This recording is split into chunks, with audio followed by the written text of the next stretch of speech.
안녕하세요. 60년 가까이 응급실과 한방의학 현장에서 근무한 88세 현역 한방의사 정민우입니다.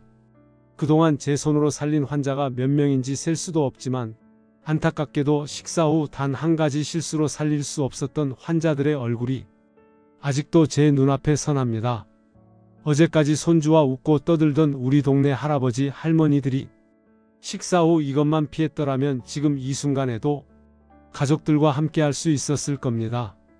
중요한 말씀 드립니다. 식사 후 30분은 모든 노인에게 죽음의 골든타임입니다. 지난 주말에도 밥 먹고 단 한 가지 실수로 세 분이 돌아가셨습니다. 모두 70대 건강하셨던 분들이었죠.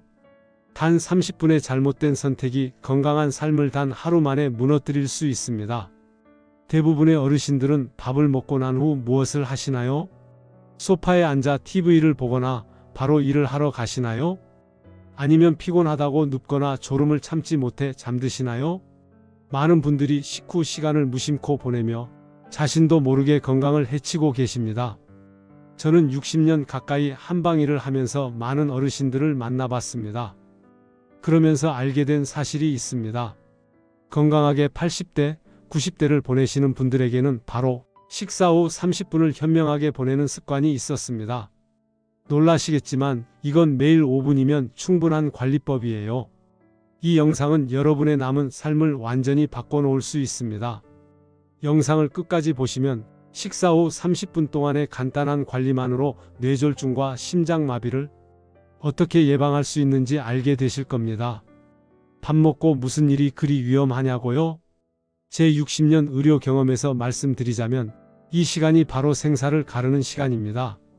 건강했던 어르신이 식사 직후 단 몇 분 만에 뇌졸중으로 쓰러지는 모습, 평생 건강하던 분이 식후 목욕 중 갑자기 의식을 잃는 순간, 이런 장면들을 너무 많이 보아왔습니다.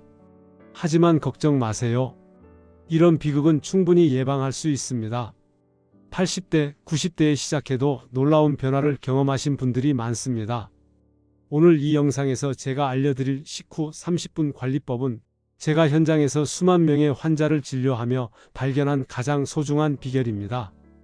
여러분의 건강과 가족의 행복을 위해 지금 바로 구독 버튼을 누르시고 알림을 설정해 두세요.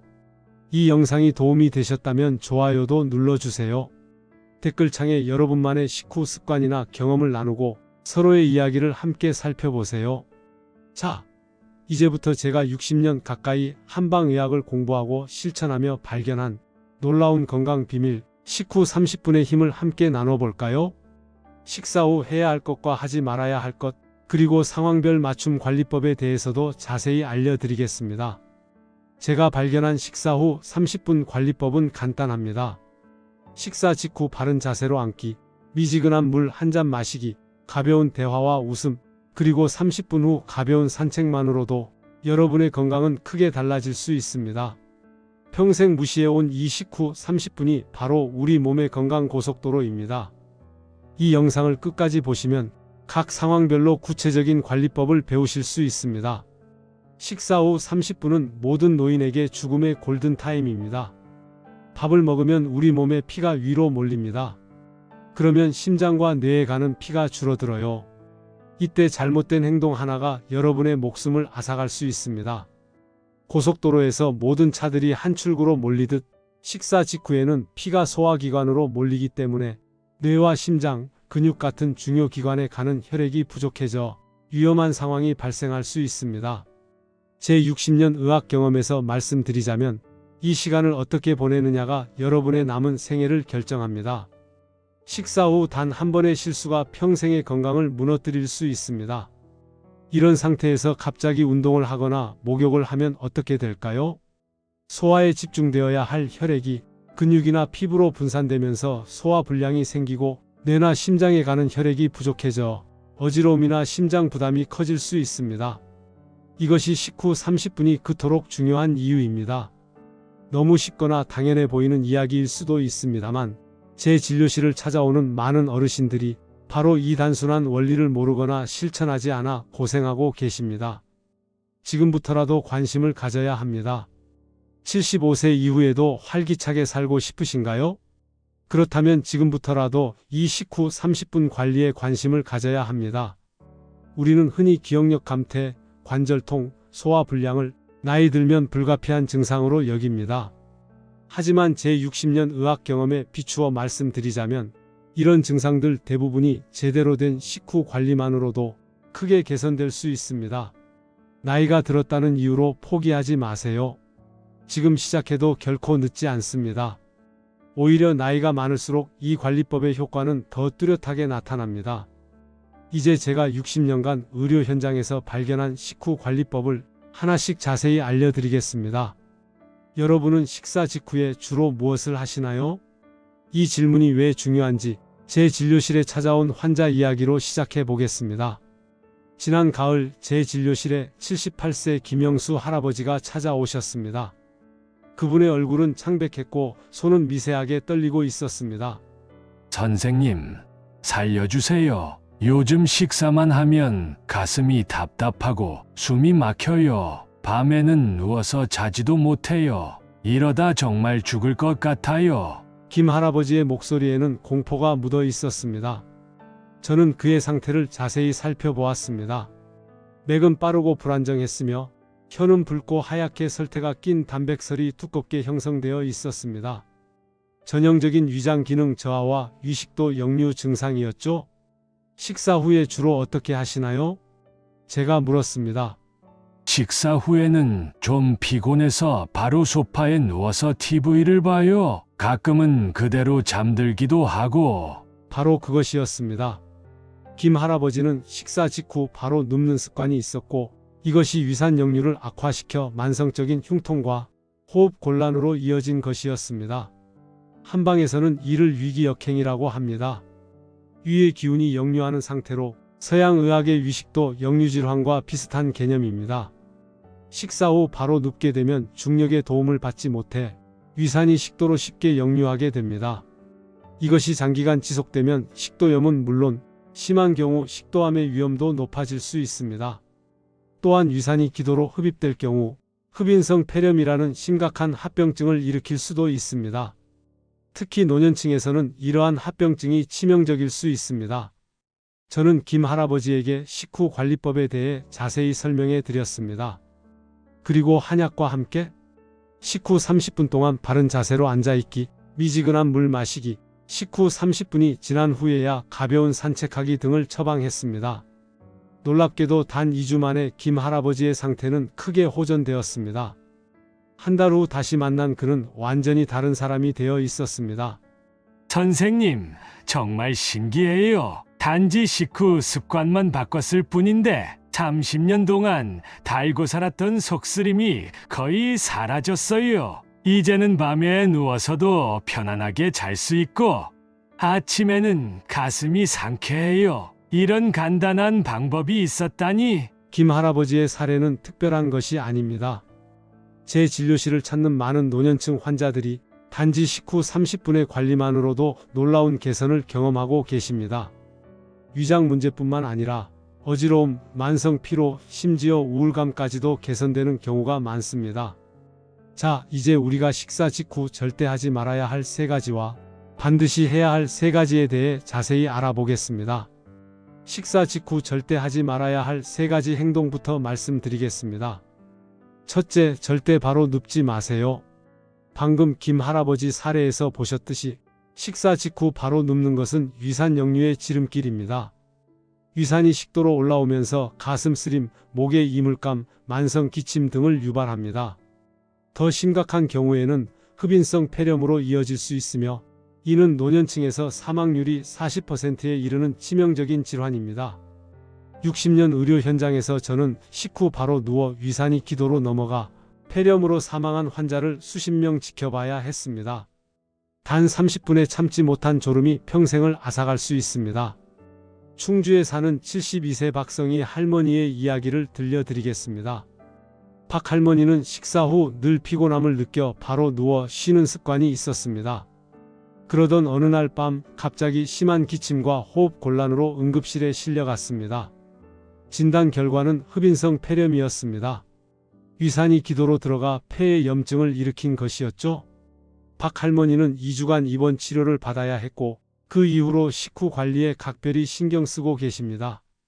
둘째, 식사 직후 뜨거운 물에 목욕하거나 사우나에 가지 마세요. 많은 분들이 식사 후 목욕이나 사우나가 소화에 도움이 된다고 생각하시는데 이는 치명적인 오해입니다. 의학 연구에 따르면 식사 후 뜨거운 목욕은 뇌졸중 위험을 2.8배나 높입니다. 식후에는 우리 몸의 혈액이 소화를 위해 위장과 장으로 집중되는데 이때 뜨거운 물에 들어가면 혈관이 급격히 확장되어 피부로 혈액이 몰리게 됩니다. 그 결과 소화기관은 물론 뇌와 심장으로 가는 혈액도 부족해져서 어지러움, 실신, 심한 경우에는 뇌졸중이나 심장마비까지 일으킬 수 있습니다. 이는 건강했던 어르신도 단 몇 분 만에 중증 환자로 만들 수 있는 매우 위험한 상황입니다. 83세 이종철 할아버지는 평생 식사 후 바로 목욕하는 습관이 있었습니다. 어느 겨울날 저녁 식사 직후 뜨거운 목욕을 하던 중 갑자기 의식을 잃고 쓰러졌습니다. 다행히 함께 살던 아들이 빨리 발견하여 병원으로 옮겼지만 경미한 뇌졸중으로 진단받았습니다. 이 사고 이후 이 할아버지는 제 조언에 따라 식사 후 최소 1시간이 지난 후에야 목욕을 하고 계십니다. 셋째, 식사 직후 격렬한 운동은 절대 피하세요. 많은 분들이 칼로리를 소모하기 위해 식사 직후 운동을 하려고 하시는데 이는 소화불량의 문제를 넘어 심장마비와 급사의 위험을 3배 이상 높입니다. 제가 60년 의료 현장에서 본 환자 중에는 평생 건강하게 지내다가 식사 직후 등산이나 격렬한 운동을 했다가 심장마비로 소중한 생명을 잃은 분이 한 해에만 수십 명에 이릅니다. 이게 바로 여러분의 부모님, 할머니, 할아버지의 현실입니다. 식사 직후에는 혈액이 소화기관으로 집중되는데 이때 갑자기 운동을 하면 근육에서도 많은 혈액을 필요로 하게 됩니다. 소화기관과 근육이 동시에 혈액을 요구하면 심장은 과도한 부담을 느끼고 리듬이 깨질 수 있으며 소화도 제대로 이루어지지 않습니다. 제가 60년 의료 현장에서 본 환자 중에는 평생 건강하게 지내다가 식사 직후 등산이나 격렬한 운동을 했다가 심장마비로 소중한 생명을 잃은 분이 한 해에만 수십 명에 이릅니다. 70세 최병철 선생님은 건강에 매우 신경 쓰는 분이었습니다.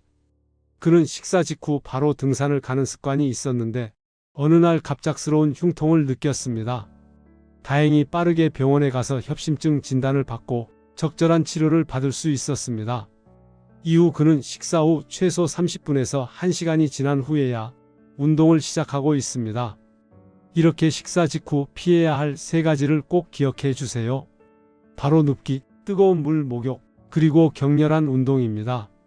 이 3가지만 피해도 여러분의 건강은 크게 개선될 수 있습니다. 이제는 식사 직후 꼭 해야 할 3가지에 대해 말씀드리겠습니다. 너무 간단해서 믿기 어려울 수도 있지만 이 3가지는 노년의 건강을 지키는 데 놀라울 정도로 효과적입니다. 첫째, 식사 후 최소 15분은 바른 자세로 앉아 계세요. 허리를 곧게 펴고 앉는 것이 중요합니다. 이렇게 하면 중력의 도움을 받아 위의 내용물이 자연스럽게 소장으로 내려가게 됩니다. 또한 바른 자세는 횡격막이 자유롭게 움직일 수 있게 해서 소화를 돕고 호흡도 원활하게 합니다. 79세 정명자 할머니는 평생 식사 후 바로 집안일을 하느라 제대로 앉아서 쉬는 법이 없었습니다. 그 결과 만성적인 소화불량과 위장 통증으로 고생하셨죠? 제가 식후 15분간 바른 자세로 앉아있기를 권한 후 그녀의 소화 문제는 크게 개선되었습니다. 정 선생님, 이렇게 간단한 방법인데 왜 진작 알려주지 않으셨어요? 매일 밤 가슴이 타들어가는 것 같은 고통으로 30년을 살았는데 밥 먹고 잠깐 앉아있는 것만으로 이렇게 달라질 줄이야. 이제는 약 없이도 잠을 잘 수 있고 매일 아침이 두렵지 않아요. 둘째, 식사 직후 미지근한 물 한 잔을 천천히 마시세요. 너무 차갑거나 뜨거운 물은 위장에 자극을 줄 수 있으므로 실온이나 약간 따뜻한 물이 좋습니다. 이는 음식물을 부드럽게 만들어 소화를 돕고 위장 운동을 촉진합니다. 특히 물을 마실 때는 한 번에 들이키지 말고 작은 모금으로 천천히 마시는 것이 중요합니다. 이렇게 하면 소화액의 농도가 너무 묽어지지 않으면서도 음식물이 적절히 수분을 흡수할 수 있게 됩니다. 81세 황민수 할아버지는 식사 중에 물을 전혀 마시지 않고 식사 직후에 찬물을 한 번에 들이키는 습관이 있었습니다. 그 결과 만성적인 복통과 소화 불량으로 고생하셨죠? 제가 권한대로 미지근한 물을 천천히 마시기 시작한 후 그의 소화 문제는 눈에 띄게 개선되었습니다. 정말 신기합니다. 단지 물 마시는 방법만 바꿨을 뿐인데 매일 밤 시달리던 속쓰림이 거의 사라졌어요. 셋째, 가족이나 친구와 가벼운 대화를 나누며 웃으세요. 웃음은 최고의 소화제입니다. 웃을 때 우리 몸에서는 엔도르핀이 분비되어 스트레스가 감소하고 소화기관의 혈류가 개선됩니다. 또한 가벼운 대화는 식사 속도를 늦추고 과식을 방지하는 데도 도움이 됩니다. 76세 이영희 할머니는 혼자 살면서 항상 TV를 보며 서둘러 식사를 마치는 습관이 있었습니다. 그 결과 소화 불량뿐만 아니라 우울감도 느끼고 계셨죠? 제가 권한대로 이웃이나 친구와 함께 식사하거나 가족과 전화 통화를 하며 식사하기 시작한 후 그녀의 소화 문제와 정서적 건강이 모두 개선되었습니다. 정 선생님, 요즘은 밥 먹고 딸과 영상통화를 해요. 손주들 얼굴 보면서 웃다 보면 어느새 30분이 훌쩍 지나 있더라고요. 그런데 신기하게도 속이 편해졌어요. 예전처럼 더부룩하지도 않고 기분도 한결 좋아졌습니다. 이 세 가지 방법, 즉 바른 자세로 앉기, 미지근한 물 마시기, 그리고 웃으며 대화하기는 너무 단순해 보이지만 실제로 많은 노년층 환자들의 건강을 크게 개선시켰습니다. 무엇보다 누구나 쉽게 실천할 수 있는 방법이라는 점이 중요합니다. 저는 88세인 지금도 매일 이 방법을 실천하고 있습니다. 식사 후 최소 15분은 바른 자세로 앉아서 미지근한 물을 천천히 마시고 가족과 대화를 나누거나 좋은 책을 읽습니다. 그 결과 젊었을 때 시달리던 소화 불량이 완전히 사라졌고 활력 넘치는 일상을 유지할 수 있게 되었습니다. 모든 사람의 건강 상태와 생활 환경은 다릅니다. 따라서 식후 관리도 개인의 상황에 맞게 조정될 필요가 있습니다. 지금부터는 특정 질환이 있거나 특별한 생활 환경에 있는 분들을 위한 맞춤형 식후 관리법을 알려드리겠습니다. 먼저 당뇨병이 있으신 분들을 위한 식후 관리입니다. 당뇨가 있으신 분들은 식후 혈당 관리가 특히 중요합니다. 식사 직후에는 혈당이 급격히 상승할 수 있으므로 이를 완화하기 위한 특별한 주의가 필요합니다. 제 환자 중 68세 강병철 할아버지는 20년 넘게 당뇨를 앓고 계셨습니다. 혈당 조절이 잘 되지 않아 여러 가지 합병증으로 고생하시던 중 제게 도움을 청해 오셨습니다. 선생님, 약도 잘 먹고 식이요법도 지키는데 왜 혈당이 자꾸 오르내리는지 모르겠어요. 이러다 더 심각한 합병증이 생길까 두렵습니다. 저는 강 할아버지의 식후 습관을 자세히 물어보았습니다. 그는 식사 직후 바로 약을 복용하고 30분 정도 TV를 보다가 낮잠을 자는 경우가 많았습니다. 이러한 습관이 혈당 변동의 원인 중 하나였습니다. 당뇨가 있으신 분들은 식사 후 약 복용 시간을 의사와 상의하여 정확히 지키는 것이 중요합니다. 또한 식사 직후 15분간 바른 자세로 앉아 있다가 그 후 15분에서 30분 사이에 가벼운 산책을 하는 것이 혈당 안정화에 도움이 됩니다. 저는 강 할아버지에게 이러한 방법을 제안했습니다. 식사 후 15분은 바른 자세로 앉아서 미지근한 물을 마시고 그 후 20분 정도 집 주변을 천천히 걷도록 했습니다. 또한 낮잠은 식후 최소 90분이 지난 후에 자도록 조언했죠. 놀랍게도 한 달 후 강 할아버지의 혈당 변동폭이 크게 줄었습니다. 장기적으로는 당화 혈색소도 7.2%에서 6.5%로 개선되었습니다.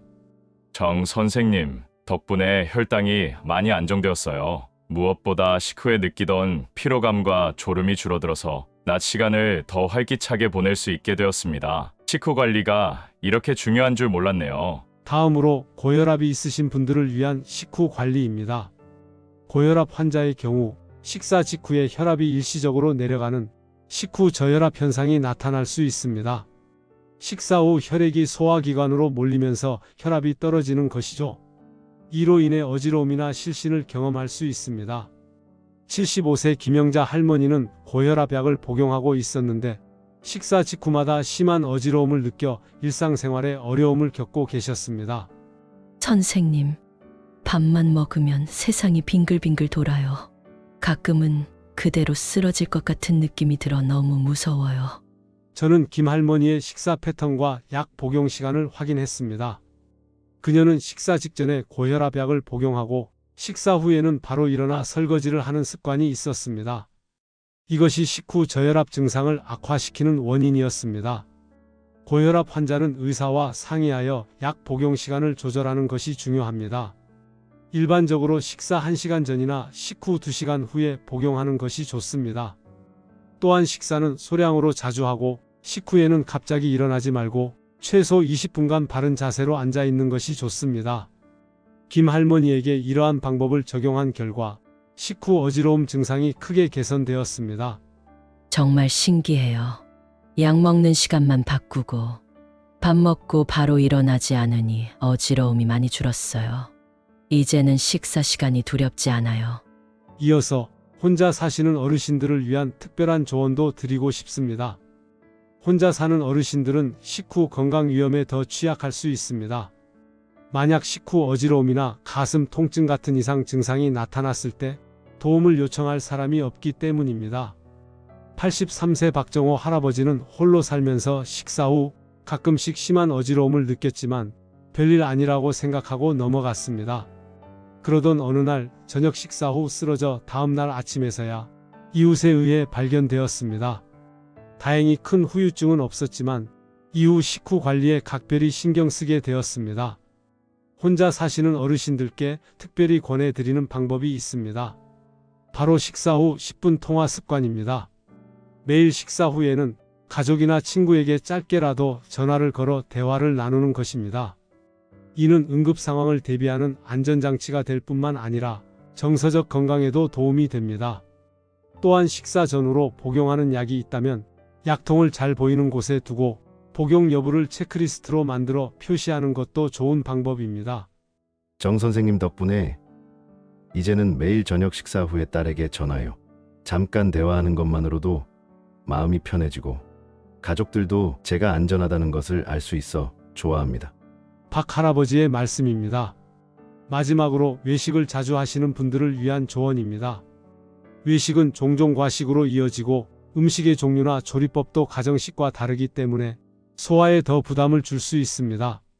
70세 이명수 선생님은 사회활동이 활발하여 주 3회 이상 외식을 하셨습니다. 그때마다 심한 소화불량과 속쓰림으로 고생하셨죠? 외식할 때마다 속이 쓰려서 고생해요. 그렇다고 사회생활을 줄일 수도 없고 어떻게 하면 좋을까요? 외식 시에는 다음과 같은 식후 관리가 특히 중요합니다. 첫째, 식사 속도를 최대한 천천히 하여 과식을 방지합니다. 둘째, 식사 중간중간에 물을 조금씩 마셔 소화를 돕습니다. 셋째, 식사 후에는 최소 20분간 자리에 앉아서 천천히 대화를 나누며 소화 시간을 가집니다. 넷째, 가능하다면 식사 장소에서 집까지 천천히 걸어오는 것도 좋은 방법입니다. 이 선생님은 이러한 방법을 실천한 뒤 외식 후 소화불량 증상이 크게 줄었습니다. 이제는 외식 후에도 편안하게 지낼 수 있어요. 특히 식사 후 바로 귀가하지 않고 20분 정도 더 앉아 있다가 천천히 걸어오니 속도 편하고 수면의 질도 좋아졌습니다. 이처럼 자신의 건강 상태와 생활 환경에 맞는 맞춤형 식후 관리를 실천한다면 노년기의 삶의 질을 크게 향상시킬 수 있습니다. 작은 습관의 변화가 큰 변화를 가져온다는 것을 기억해 주세요. 그리고 또 한 가지, 식후 30분의 관리만큼 중요한 것이 바로 식사량과 영양 관리입니다. 나이가 들수록 우리 몸의 신진대사는 느려지고 소화 능력도 감소합니다. 따라서 적절한 식사량과 영양 균형은 노년기 건강에 매우 중요합니다. 제 진료실을 찾아온 77세 최영숙 할머니의 이야기로 시작해 보겠습니다. 최 할머니는 평생 가족을 위해 풍성한 식탁을 차려온 분이었습니다. 그러다 보니 본인도 항상 세 끼를 든든하게 먹는 습관이 있었죠. 선생님, 요즘 식사 후에는 너무 졸려서 아무것도 할 수가 없어요. 그냥 소파에 앉으면 그대로 잠들어 버려요. 게다가 소화도 잘 안 되고 속이 항상 더부룩해요. 나이 들면 다 이런가요? 저는 최 할머니의 식사 패턴을 자세히 물어보았습니다. 예상대로 최 할머니는 한 번에 많은 양을 드시는 습관이 있었습니다. 할머니 소화불량과 식후 졸음은 나이 때문만이 아닙니다. 한 번에 많은 양을 드시면 우리 몸이 소화에 많은 에너지를 쏟게 되고 그래서 다른 활동을 위한 에너지가 부족해져 졸음이 오는 겁니다. 나이가 들수록 우리 몸의 소화 능력은 감소합니다. 위산 분비가 줄어들고 장의 연동 운동도 느려지죠. 또한 소화 효소의 생산량도 감소합니다. 그렇기 때문에 젊었을 때와 같은 양을 먹으면 소화 불량이 생기기 쉽습니다. 저는 최 할머니에게 소식다회의 원칙을 권했습니다. 즉, 한 번에 적은 양을 먹되 하루 4회에서 5회로 나눠 먹는 방법입니다. 구체적으로는 아침, 점심, 저녁의 주 식사량을 줄이고 오전과 오후에 건강한 간식을 추가하는 것입니다. 밥의 양은 자신의 손바닥 크기 정도가 적당합니다. 반찬은 다양하게 하되 각각 소량씩 드시도록 권했습니다. 특히 식이섬유가 풍부한 채소와 양질의 단백질, 그리고 건강한 지방을 균형 있게 섭취하는 것이 중요합니다. 또한 식사 속도를 늦추는 것도 매우 중요합니다. 한 입 먹을 때마다 20번 이상 씹도록 권했습니다. 이렇게 하면 소화도 잘 되고 적은 양으로도 포만감을 느낄 수 있습니다. 최 할머니는 처음에는 이런 변화에 적응하기 어려워했지만 점차 습관이 되면서 놀라운 변화를 경험했습니다. 정 선생님, 처음에는 밥량을 줄이니 허전하고 배고플까봐 걱정했는데 오히려 더 편해졌어요. 소화도 잘 되고 식후 졸음도 많이 줄었어요. 무엇보다 식사 후에도 활력이 유지되어서 오후 시간을 알차게 보낼 수 있게 되었습니다. 특히 놀라운 것은 최 할머니의 혈당 수치가 개선된 것이었습니다. 식사량을 조절하고 천천히 먹기 시작한 후 공복 혈당이 130mg/dl에서 110mg/dl로 내려갔습니다. 또한 체중도 자연스럽게 3kg 감량되었죠. 저는 또한 식사의 영양 균형에 대해서도 조언을 드렸습니다. 노년기에는 특히 단백질 섭취가 중요합니다. 근육량 유지를 위해 매 식사에 생선, 두부, 닭가슴살, 달걀 등 양질의 단백질을 포함하도록 했습니다. 또한 장 건강을 위해 식이섬유가 풍부한 채소와 과일, 그리고 유산균이 풍부한 김치, 요구르트 등 발효식품을 매일 섭취하도록 권했습니다. 건강한 장은 면역력 향상과 영양소 흡수에 매우 중요하기 때문입니다. 특히 나이가 들면 비타민 D와 칼슘 등의 영양소 흡수가 떨어지기 쉽습니다. 따라서 이런 영양소가 풍부한 식품을 의식적으로 섭취하는 것이 좋습니다. 저는 개인적으로 아침에 녹색 채소와 과일을 갈아 만든 스무디를 마시는 습관이 있습니다. 여기에 약간의 아마씨나 치아씨드를 넣어 식이섬유를 보충합니다. 이러한 간단한 습관이 제 소화 기능과 전반적인 건강을 유지하는 데 큰 도움이 되고 있습니다. 또 다른 환자인 82세 김철수 할아버지는 식사량을 조절하는 데 어려움을 겪으셨습니다. 평생 세 끼를 든든하게 먹는 습관이 있어 갑자기 바꾸기가 쉽지 않았던 것이죠. 저는 그에게 점진적인 변화를 제안했습니다. 먼저 식사 전에 물 한 잔을 마시고 매 식사마다 밥량을 10%씩만 줄이도록 했습니다. 또한 밥그릇의 크기를 줄이는 것도 도움이 되었습니다. 3달 후 김 할아버지는 이러한 작은 변화들이 모여 큰 차이를 만들어냈다고 말씀하셨습니다. 식사량과 영양관리, 그리고 식후 30분의 올바른 관리가 함께 이루어질 때 노년기 건강은 크게 개선될 수 있습니다. 작은 변화가 모여 큰 차이를 만들어낸다는 것을 기억해 주세요. 환경의 변화에 따라 식후 관리법도 달라져야 합니다. 특히 계절의 변화나 외식과 같은 특별한 상황에서는 더욱 세심한 주의가 필요합니다. 지금부터는 계절별, 상황별 식후 관리 포인트를 알려드리겠습니다. 먼저 여름철 식사 후 주의사항입니다. 여름에는 더위로 인해 식욕이 떨어지고 차가운 음식을 찾게 됩니다. 또한 에어컨 바람을 직접 쐬는 경우가 많죠. 이러한 습관들은 소화기관에 좋지 않은 영향을 미칠 수 있습니다. 73세 장미영 할머니는 매년 여름이면 심한 소화불량과 복통으로 고생하셨습니다. 원인을 찾기 위해 자세히 물어보니 식사 후 에어컨 바람을 직접 쐬는 습관이 있었습니다. 식사 후에는 소화를 위해 우리 몸의 혈액이 위장으로 몰리게 됩니다. 이때 찬바람을 직접 쐬면 체표면의 혈관이 수축되어 혈액순환이 방해받게 됩니다. 그 결과 소화 기능이 저하되고 복통이나 설사가 생길 수 있습니다. 여름철에는 식사 후 다음과 같은 점을 주의하시기 바랍니다. 첫째, 식사 직후에는 에어컨 바람이 직접 닿지 않는 곳에 앉으세요. 에어컨을 끌 필요는 없지만 바람이 직접 피부에 닿지 않도록 하는 것이 중요합니다. 둘째, 식사 후 물은 차갑지 않게 미지근하게 마시는 것이 좋습니다. 차가운 얼음물은 위장을 수축시켜 소화를 방해할 수 있습니다. 셋째, 여름에는 특히 식사량을 줄이고 횟수를 늘리는 것이 좋습니다. 한 번에 많이 먹으면 소화 부담이 커지고 더위를 더 심하게 느낄 수 있습니다. 장 할머니는 이러한 조언을 따른 후 여름철 소화 문제가 크게 개선되었습니다. 정 선생님, 덕분에 올여름은 정말 편안하게 보냈어요. 단지 에어컨 위치만 바꾸고 물도 미지근하게 마시니 매년 겪던 복통이 거의 사라졌어요. 다음으로 겨울철 식사 후 주의사항입니다. 겨울에는 추위로 인해 따뜻한 음식과 뜨거운 음료를 많이 찾게 됩니다. 또한 식사 후 바로 추운 바깥으로 나가는 경우도 많죠. 이러한 습관들도 건강에 영향을 미칠 수 있습니다. 서울에 사는 79세 이영호 할아버지는 평생 건강하셨지만 지난 겨울 저녁 식사 직후 뜨거운 목욕을 하다가 갑자기 쓰러졌습니다. 다행히 아들이 빨리 발견하여 응급실로 옮겼지만 뇌경색으로 진단받아 오른쪽 팔다리를 움직일 수 없게 되었습니다. 선생님, 평생 식사 후 목욕하는 게 습관이었어요. 그런데 그날 갑자기 세상이 빙글빙글 돌더니 그대로 쓰러졌어요. 지금은 손주 얼굴도 쓰다듬지 못하고 일상생활도 혼자 못해요. 손주가 할아버지 안아주세요 할 때마다 이모스는 팔이 가슴을 찢어요. 이런 위험을 알았더라면 제 인생의 마지막이 이렇게 비참할 줄 몰랐습니다. 이 할아버지의 사례는 제 의료 기록부에 너무나 많이 있습니다.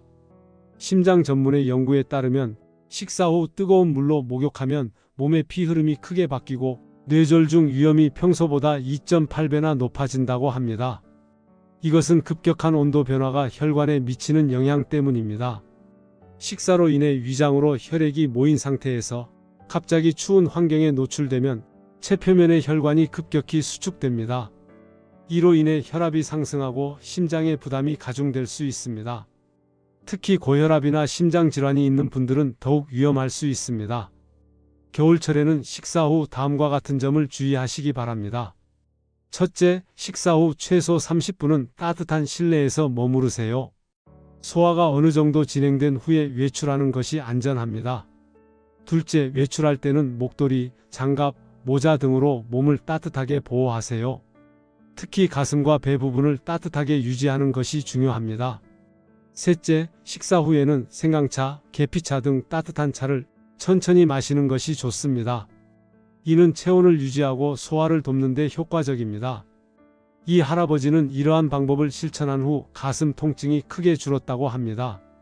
이제는 식사 후 바로 나가지 않고 적어도 30분은 실내에서 차를 마시며 쉬어요. 그러니 가슴 통증이 거의 사라졌어요. 정말 단순한 방법인데 효과가 놀랍습니다. 마지막으로 외식 시 식후 관리 포인트입니다. 외식은 일상적인 식사와는 달리 다양한 음식을 한꺼번에 접하게 되고 종종 과식하게 되는 상황입니다. 또한 외식 후 바로 이동해야 하는 경우도 많아 소화 불량의 위험이 높습니다. 71세 박정민 선생님은 사교 모임이 많아 주 2회에서 3회 외식을 하셨는데 매번 심한 소화 불량으로 고생하셨습니다. 외식 시에는 다음과 같은 식후 관리가 특히 중요합니다. 첫째, 가능하면 식사 속도를 천천히 하고 대화 중간중간에 음식을 먹는 것이 좋습니다. 이렇게 하면 자연스럽게 과식을 방지할 수 있습니다. 둘째, 식사가 끝난 후에도 바로 일어나지 말고 최소 15분에서 20분 정도 자리에 앉아 대화를 나누며 시간을 보내세요. 이는 소화를 돕고 갑작스러운 혈압 변화를 방지합니다. 셋째, 외식 후 이동할 때는 가능한 한 천천히 걷는 것이 좋습니다. 급하게 움직이거나 무거운 것을 들지 마세요. 넷째, 외식 후 귀가하면 잠시 앉아서 미지근한 물이나 따뜻한 차를 한 잔 마시는 것도 좋은 방법입니다. 저는 개인적으로 외식 후에는 무가당 생강차를 즐겨 마십니다. 생강은 소화를 돕고 위장을 편안하게 해주는 효과가 있습니다. 박 선생님은 이러한 방법을 실천한 뒤 외식 후 소화 불량이 크게 개선되었다고 합니다. 이처럼 계절이나 상황에 맞게 식후 관리법을 조정하는 것이 중요합니다. 환경이 바뀌더라도 기본 원칙은 같습니다. 식사 후 충분한 소화 시간을 가지고 갑작스러운 활동이나 환경 변화를 피하는 것이 핵심입니다. 건강한 습관은 혼자서도 만들 수 있지만 함께할 때 더 오래 지속됩니다. 특히 노년기에는 사회적 교류가 건강에 미치는 영향이 매우 큽니다. 지금부터는 식후 30분을 건강하게 보내는 방법을 주변 사람들과 함께 실천하는 방법에 대해 이야기해 보겠습니다. 제가 진료실에서 만난 76세 황미숙 할머니와 그녀의 이웃들 이야기를 들려드리겠습니다. 황 할머니는 고혈압과 당뇨로 오랫동안 약을 복용해 왔습니다. 식후 관리의 중요성을 알게 된 그녀는 같은 아파트에 사는 비슷한 연령대 이웃 5분에게 이 내용을 전했습니다. 선생님, 처음에는 그냥 혼자 실천하려고 했어요. 그런데 매일 같은 시간에 산책을 나가는 건 쉽지 않더라고요. 그래서 이웃들에게 이 이야기를 했더니 다들 관심을 보이더라고요. 황 할머니와 이웃들은 식후 30분 건강지킴이라는 작은 모임을 만들었습니다. 그들은 매일 저녁 식사 후 30분이 지나면 아파트 단지 내 작은 공원에 모여 30분간 천천히 걷기로 약속했습니다. 처음에는 3명으로 시작했지만 점차 참여자가 늘어 이제는 10명이 넘는 어르신들이 함께하고 있다고 합니다. 정말 놀라운 변화가 있었어요. 같이 걷다 보니 매일 나가게 되고 걸으면서 이야기도 나누니 스트레스도 풀리고요. 무엇보다 건강이 눈에 띄게 좋아졌어요. 저는 당뇨약 용량이 줄었고 김할머니는 10년 넘게 시달리던 변비가 좋아졌대요. 박 할아버지는 불면증이 개선되었다고 하고요. 이처럼 식후 건강관리를 공동체와 함께하면 지속성이 높아지고 정서적 건강에도 도움이 됩니다. 특히 노년기에는 사회적 고립이 큰 건강 위험 요소인데 이러한 소소한 모임이 그 문제를 해결하는 데 도움이 될 수 있습니다. 여러분도 이웃, 친구, 가족과 함께 식후 30분 건강 챌린지를 시작해 보는 것은 어떨까요? 구체적인 방법을 몇 가지 제안해 드리겠습니다. 첫째, 식후 30분 걷기 모임을 만들어 보세요. 같은 아파트나 동네에 사는 분들과 함께 정해진 시간에 만나 30분간 천천히 걷는 것입니다. 비가 오거나 날씨가 좋지 않을 때는 실내에서 가벼운 스트레칭을 함께하는 것도 좋은 방법입니다. 둘째, 온라인 건강 일기를 함께 쓰는 것도 효과적입니다. 카카오톡이나 밴드 같은 애플리케이션을 활용해 그룹을 만들고 매일 식후 어떤 활동을 했는지 간단히 공유하는 것입니다. 서로 격려하고 응원하는 메시지를 나누다 보면 자연스럽게 습관이 형성됩니다. 셋째, 가족 간 릴레이 걷기도 추천합니다. 가족들이 돌아가며 하루씩 오늘의 리더가 되어 식후 산책을 이끄는 것입니다. 손주들에게도 역할을 주면 세대 간 소통도 자연스럽게 이루어질 수 있습니다. 넷째, 목표 달성 축하 모임을 정기적으로 가져보세요. 한 달 동안 식후 관리를 잘 지킨 것을 축하하는 작은 모임을 열어 서로의 변화와 경험을 나누는 것입니다. 이는 지속적인 동기부여가 됩니다. 황 할머니의 모임은 이제 건강 100세 모임으로 이름을 바꾸고 활동 범위도 넓혔다고 합니다. 식후 걷기뿐만 아니라 건강한 요리법 공유, 간단한 체조 배우기 등 다양한 활동을 함께하고 있습니다. 저도 개인적으로 주변 이웃들과 저녁 식후 걷기 모임을 하고 있습니다. 매일 저녁 7시 30분, 식사 후 충분히 휴식을 취한 다음 동네 공원에서 만나 30분간 천천히 걷습니다. 처음에는 3명으로 시작했지만 지금은 10명이 넘는 다양한 연령층이 참여하고 있습니다. 이 시간을 통해 건강도 챙기고 이웃과의 소통도 자연스럽게 이루어져 일석이조의 효과를 보고 있습니다. 건강한 습관은 혼자서도 만들 수 있지만 함께할 때 더 즐겁고 오래 지속됩니다. 오늘부터 여러분 주변 사람들과 함께 식후 30분의 건강한 관리를 시작해 보세요. 작은 변화가 모여 큰 행복을 가져다 줄 것입니다. 지금까지 식후 30분 관리의 중요성과 다양한 방법에 대해 말씀드렸습니다. 마지막으로 여러분께 희망의 메시지를 전하고 싶습니다. 많은 분들이 이미 너무 늦었어요.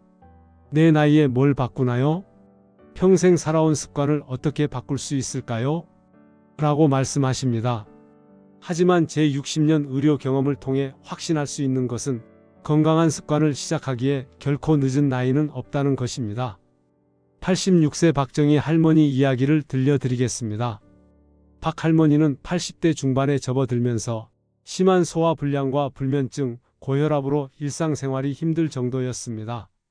그녀는 이미 너무 늦었다고 생각하고 있었죠. 내 나이에 뭘 더 바꿔요? 그냥 사는 대로 살다 가는 거지. 그러나 딸의 권유로 저를 찾아온 박 할머니는 식후 30분 관리법을 시작했습니다. 처음에는 반신반의했지만 꾸준히 실천한 결과 6개월 만에 놀라운 변화가 나타났습니다. 혈압약 용량이 절반으로 줄었고 10년간 시달리던 불면증도 크게 개선되었습니다. 박사님, 80대 중반에 이렇게 건강해질 수 있다니 꿈만 같아요. 이제는 매일 아침이 기다려져요. 하루를 시작하는 것이 즐겁고 밤에는 편안하게 잠들 수 있어요. 내 인생의 마지막 장이 이렇게 행복할 줄 몰랐습니다. 93세 이상철 할아버지의 사례도 있습니다. 이 할아버지는 평생 농사일을 하며 건강했지만 90세가 넘으면서 심한 관절통으로 지팡이 없이 걸을 수 없게 되었습니다. 그는 식후 습관을 바꾸고 특히 식후 30분 후에 가벼운 스트레칭을 시작했습니다. 놀랍게도 2달 만에 통증이 크게 줄어 지팡이 없이도 걸을 수 있게 되었습니다. 늦게 배운 도둑질이 무섭다더니 늦게 배운 건강법이 이렇게 효과가 좋을 줄 몰랐습니다. 손주와 함께 공원을 산책할 수 있다는 게 얼마나 행복한 일인지 모릅니다. 이처럼 나이는 단지 숫자에 불과합니다. 건강한 습관을 시작하기에 결코 늦은 때란 없습니다. 오히려 나이가 들수록 작은 습관의 변화가 가져오는 효과는 더 크게 나타날 수 있습니다. 여러분, 저는 88세의 현역 한방의사로서 자신 있게 말씀드립니다. 건강하고 오래 사는 비결은 어렵지 않습니다. 단지 우리가 평생 소홀히 여겼던 식후 30분에 관심을 기울이는 것뿐입니다. 오늘부터 시작하세요. 식후 30분만 제대로 관리해도 여러분의 건강은 놀라운 변화를 경험할 것입니다. 작은 변화가 인생을 바꿉니다. 저는 88세에도 여전히 환자를 진료하고 매주 산에 오르며 손주들과 놀아줄 수 있는 체력을 유지하고 있습니다. 여러분도 할 수 있습니다. 지금까지 건강의 핵심인 식후 30분 관리법에 대해 알아보았습니다. 식사 직후 바로 눕지 않기, 뜨거운 물 목욕 피하기, 격렬한 운동 삼가기, 그리고 바른 자세로 앉기, 미지근한 물 마시기, 가벼운 대화 나누기 등의 습관이 우리 건강에 얼마나 중요한지 이제 아시겠죠? 건강하고 오래 사는 비결은 어렵지 않습니다. 여러분도 할 수 있습니다. 마지막으로 개인별 상황이 다를 수 있으므로 정확한 진단이나 치료가 필요하시면 반드시 전문의와 상의하시기 바랍니다. 오늘 제가 알려드린 방법들은 일반적인 건강관리법이며 특정 질환이 있으신 분들은 주치의와 상담 후 적용하시는 것이 안전합니다. 이 영상이 도움이 되셨다면 좋아요와 구독, 그리고 주변 분들에게도 꼭 알려주세요. 특히 지금 이 순간에도 누군가의 부모님, 할머니, 할아버지가 이 간단한 정보를 몰라 위험에 처해 있을 수 있습니다. 여러분의 공유가 누군가의 생명을 구할 수 있습니다. 지금 바로 좋아요와 구독 버튼을 눌러주시고 가족단체 채팅방에도 이 영상을 공유해 주세요. 기억하세요. 식사 후 30분이 여러분의 생명을 지키는 황금 시간입니다. 다음 영상에서는 나이 들어도 기억력을 지키는 방법에 대해 알려드리겠습니다. 건강한 하루 보내세요. 88세 정민우 한방의사가 여러분의 장수를 응원합니다.